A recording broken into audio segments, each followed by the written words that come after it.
வார இதழின் ஆண்டு விழா சென்னையில் கொண்டாடப்பட்டது. இதில் பல்வேறு அரசியல் கட்சிகளின் தலைவர்களும் கலந்து கொண்டனர். வாசகர்களின் கேள்விகளுக்கு பதிலளித்த துக்ளக் ஆசிய சோ ராமசாமி, அரவிந்த் கெஜ்ரிவால் முதல் முன்னாள் நீதிபதி கங்குலி மீதான பாலியல் புகார் வரை பல்வேறு விஷயங்களில் தனது கருத்தை வெளிப்படுத்தினார்.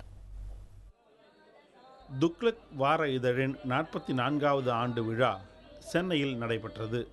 இதில் துக்ளக் இதழின் வாசகர்கள், அரசியல் கட்சி தலைவர்கள் என பல்வேறு தரப்பினரும் பங்கேற்றனர். இத்தனை ஆண்டு காலமாக ஆட்சியாளர்களையும் எதிர்க்கட்சிகளையும் பற்றி விமர்சனம் செய்து வரும் சோ, இதுவரை அரசியலில் கால் பதிக்காதது ஏன் என துக்ளக் வாசகர் ஒருவர் கேள்வி எழுப்பினார்.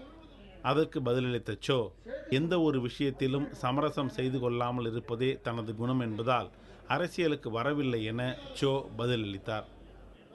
மொரார்ஜி தேசாய் கவர்மெண்ட்ல விலைவாசி அப்போ கண்ட்ரோல் பண்ண மாதிரி அப்புறம் ஜல்லை மல்லியும் சரி யாரும் கண்ட்ரோல் பண்ணல. அப்படி பண்ண அவரால் முடிஞ்சதா நிலைச்சு நிற்க காலவாரி விட்டாங்க. ஏன்னா நோ காம்ப்ரமைஸ். என் மனசுக்கு நேர்மைன்னு பட்டது நான் செய்வேன். எனக்கே அவர் அட்வைஸ் பண்ணியிருக்காரு, என்ன நேர்மைன்னு உனக்கு படுறதோ அது எழுது, யார் சொன்னாலும் கேட்க.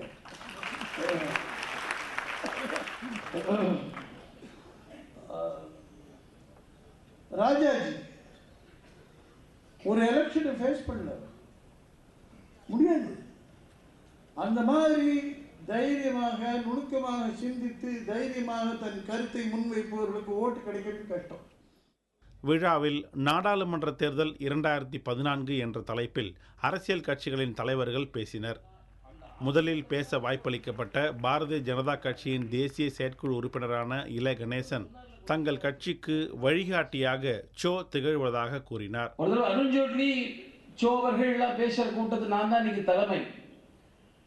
வந்தவங்க பெருவாரியானவங்க பிஜேபி காரங்க தான். அதுலேயே எங்களை விமர்சனம் பண்ணி தான் பேசினாரு.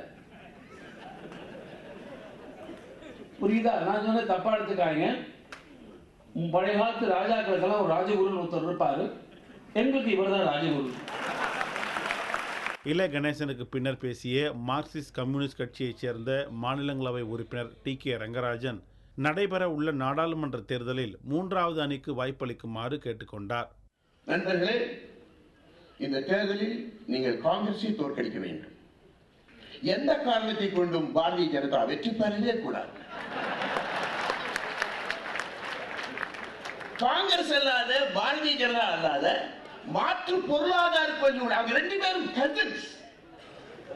நீங்க பார்லிமெண்ட்ல பாத்தீங்கன்னா ரெண்டு பேரும் பொருளாதார விஷயத்துக்கு ஒன்னா கை தூக்குவாங்க, நாங்க மட்டும் தான் எடுத்து தூக்குவோம். கசின்ஸ். காங்கிரஸ் கட்சியைச் சேர்ந்த பீட்டர் அல்போன்ஸ் பேசும்போது, ஊழலும் தீவிரவாதமும் காங்கிரஸ் கட்சிக்கு மட்டுமே சொந்தமானது என கூறப்படுவதை திட்டவட்டமாக மறுத்தார். வாஜ்பாயினுடைய ஆட்சி நடந்தது.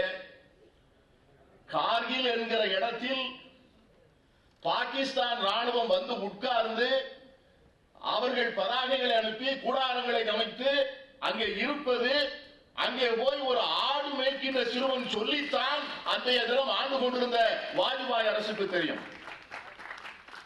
இறுதியாக நிறை உரை ஆற்றிய சோ, டெல்லியில் பாரதிய ஜனதா ஆட்சி அமைப்பதை தடுத்த ஆம் ஆத்மி கட்சியை காங்கிரசுக்கு பிடிக்கும் என்றார். புதிய தலைமுறைக்காக ராஜசேகர்.